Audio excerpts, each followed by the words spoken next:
I went to my 20th detention my sophomore year, my oldest sister's 20th birthday. And her birthday's in December. So I had 20 detentions between September and December. And then I was on the football team and the football coaches started going, we're going to make you run till you puke if you keep this detention stuff up. So that was actually motivating. The detentions I didn't care about, but my coaches, who were these mean Korean war vets, were like, Elwood, I'm going to run you till your goddamn dick falls off. Those guys made me straighten up and I became a model citizen. Really? Oh yeah. I was captain of the football team my senior year. Wow. You don't look like it. Well, I mean, not that I'm. Wow, Graham, you look weak and spindly, and you know you were president of the Magic Club. Max is okay. Did you know you had that in your ear, ladies and gentlemen? Captain of the Magic Club. What position did you play? I was a linebacker. A linebacker. No We're trying way. to discuss what these different. I was like, did you go to school for tiny people? Like, you're not like a linebacker looking guy. So I'm going to take that as a compliment. I think of them as like 6'5" and 400 pounds. Well, those are NFL linebackers. This is high school football. So it was in Chicago. And I mean, I was small for my position, but I was an angry young man and I like to hit.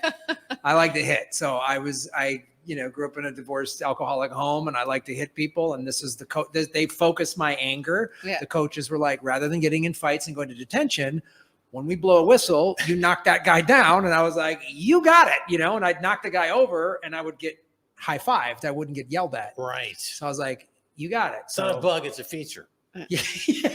I had one detention and that's it. And I decided, like, I was sitting there in the cafeteria and realized that everybody in there was pretty much a loser. And I thought, like, this is not my sort of scene and I'm never coming to this place again.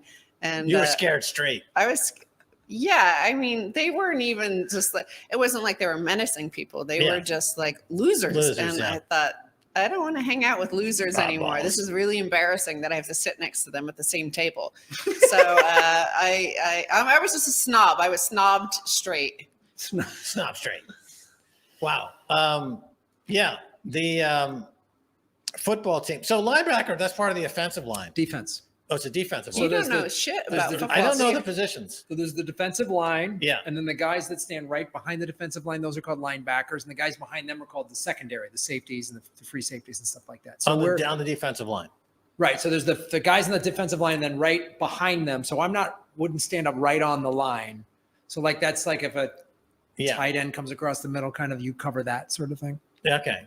Or you blitz. So, and then who does the sacking? Well, typically it's the lineman, but you can do a linebacker blitz, which I got some sacks doing that where Right. Are you who's the one that protects the quarterback? That's the center and the offensive line. That's on the other side of the ball. I was on the defense. We were trying to stop the offense. Yeah, I get it. Who's the best defensive line in NFL history? Is it the Steel Curtain from the Pittsburgh Steelers back in the 70s?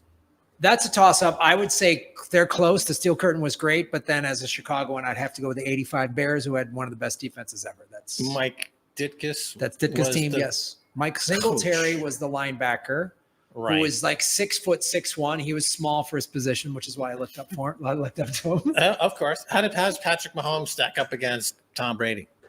Mahomes is probably going to break Brady's records. No kidding. Whoa. Brady's great. What? He's the greatest quarterback ever, but Mahomes is 27, 28. He's already won 3 Super Bowls. Yeah. Wow. I think he could get close to winning 7 like Brady and maybe more. If there's a guy, the guy in the league today that I think that could break Brady's records would be Mahomes. That's my guess.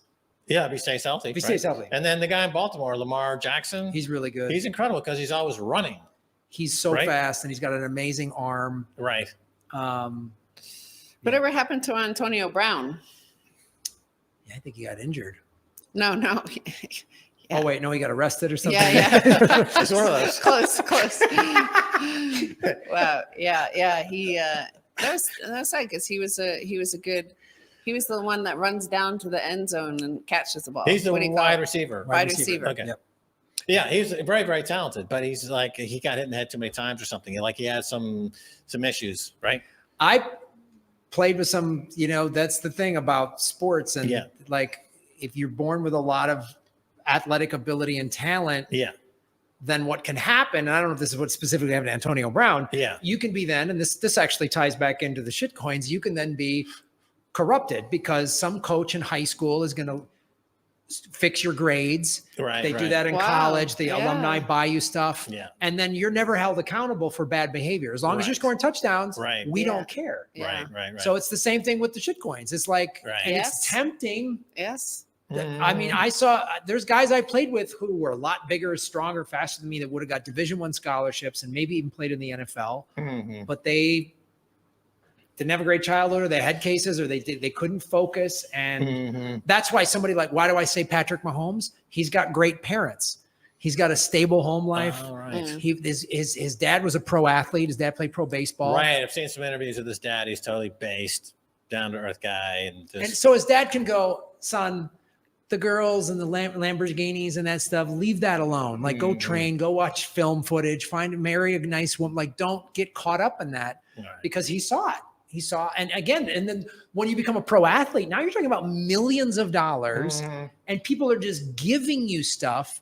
And as a man, you've got beautiful women throwing it at you. Right. Like, that's not normal. It's like child actors. Right. How they grew up, they were raised to be nuts. So these athletes who were like amazing at age 14. Yeah.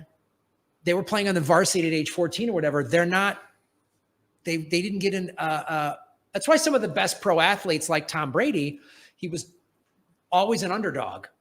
He's good in high school, but then college, he's always the underdog. He was drafted 119th or whatever. So he wasn't that like, it's all given to you. Well, you see that the same thing with the girls in high school, the prom queen, the most attractive ones.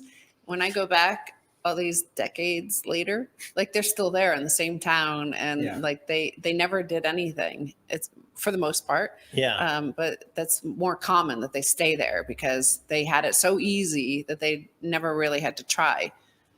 Yep. And now there's pitching a crypto. Yeah.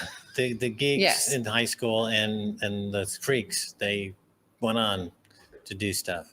And because they were the underdogs. Yeah, the underdogs. Yeah. Which is what Bitcoin is. Bitcoin started out as the underdog and now is the king because it's the smartest, best thing. Yeah. There's no ego because there's nobody there.